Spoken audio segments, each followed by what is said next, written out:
De machinist gaf je kaartjes mee en hij deed de kaartverkoop, hij deed alles. Ik heb zelfs gehoord dat lief en leed met de kinderen die naar school gingen werd gedeeld. Dus het was best wel een functionele functie, die machinist die daarop staat.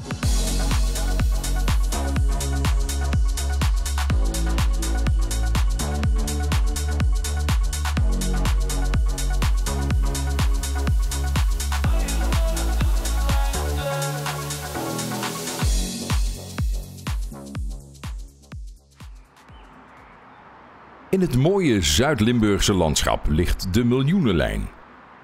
Over deze oude spoorlijn rijden naast stoomtreinen ook historische railbussen.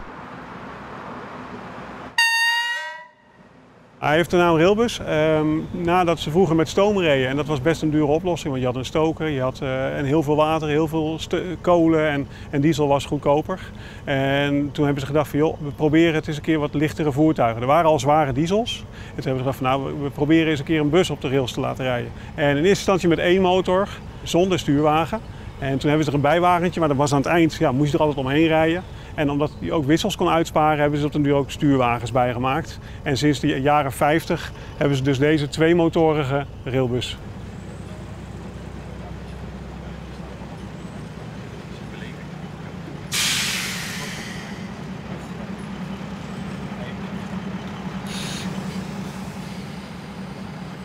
Ze zijn in de jaren 50, 60 zeg maar, gaan rijden. En toen waren ze gemaakt voor nou ja, wat toen die treinstellen 20 jaar mee zouden gaan. En ik geloof dat de laatste in Duitsland in dienst van de DB, ik geloof in 2003 pas echt weggegaan is. Dus ja, die heeft 30 jaar langer gereden dan dat in eerste instantie de bedoeling was. En het was heel stevig spul. Ik bedoel, tegenwoordig kan je het niet meer voorstellen dat iets langer dan 10 jaar of 15 jaar, dan is het afgeschreven. Maar deze ja, ze zijn tegenwoordig veel meer doorontwikkeld zodat ze korter meegaan. En dit is gewoon te repareren en doen. Dus eigenlijk is het best wel laat uit dienst gegaan.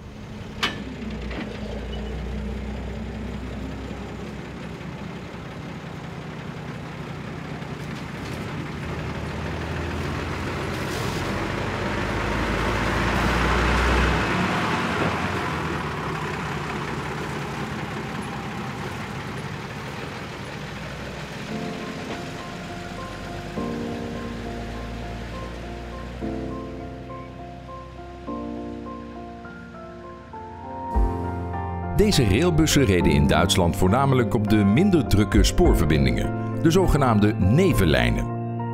Zo kwamen ze op de rustige grensverbinding ook Nederland binnen. Zo reden ze bijvoorbeeld tussen Ahaus en Enschede, maar ook tussen Aken en Maastricht via Simpelveld. De railbussen zijn nooit eigendom van Nederlandse spoorwegmaatschappijen geweest, maar werden hier op het spoor getolereerd.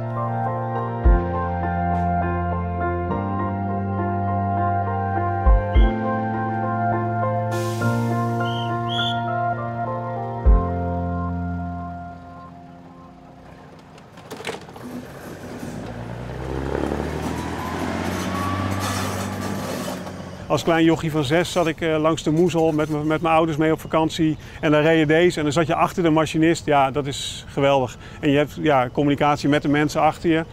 In hoeverre het veilig kan natuurlijk.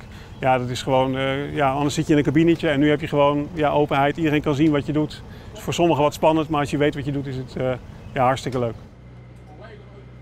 Er konden goederenwagons achter.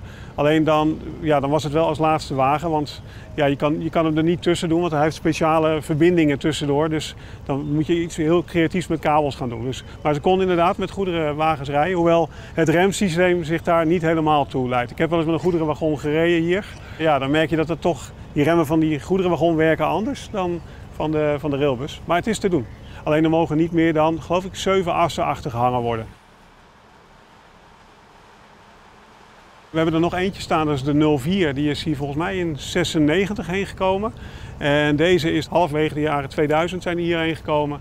En die komen vanuit deze uit Zuid-Duitsland en die andere volgens mij ergens langs de Rijn waar ze vandaan gekomen zijn. Op den duur zoek je voor een museum een redelijk eenvoudig te onderhouden trein en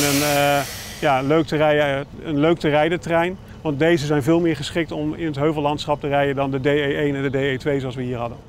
Op de Miljoenenlijn rijdt tussen Schin op Geul en Kerkrade via Simpelveld en de verbinding tussen Simpelveld en Vetschau de Zuid-Limburgse Stoomtreinmaatschappij.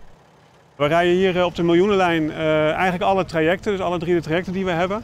We zijn op dit moment bezig om van de 2 motoren die hier aan, daar draait er nu eentje. En we hebben de andere omgebouwd naar elektrische ventilatie, dus een ventilator erop die veel meer vermogen heeft dan.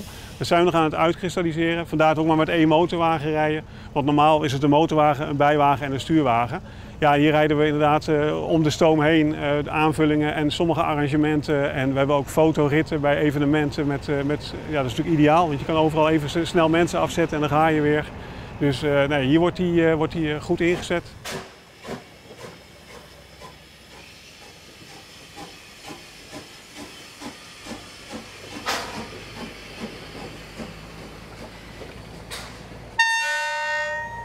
De miljoenenlijn trekt al vele jaren enorm veel toeristen. Als de mensen dit willen beleven, dan ja, moeten ze hier in Simpelveld zijn. En ja, we rijden best wel vaak. Het is een mooie beleving, achter de machinist meekijken. En ja, als je vragen hebt, kan je ze gewoon stellen. Gewoon een leuke club hier.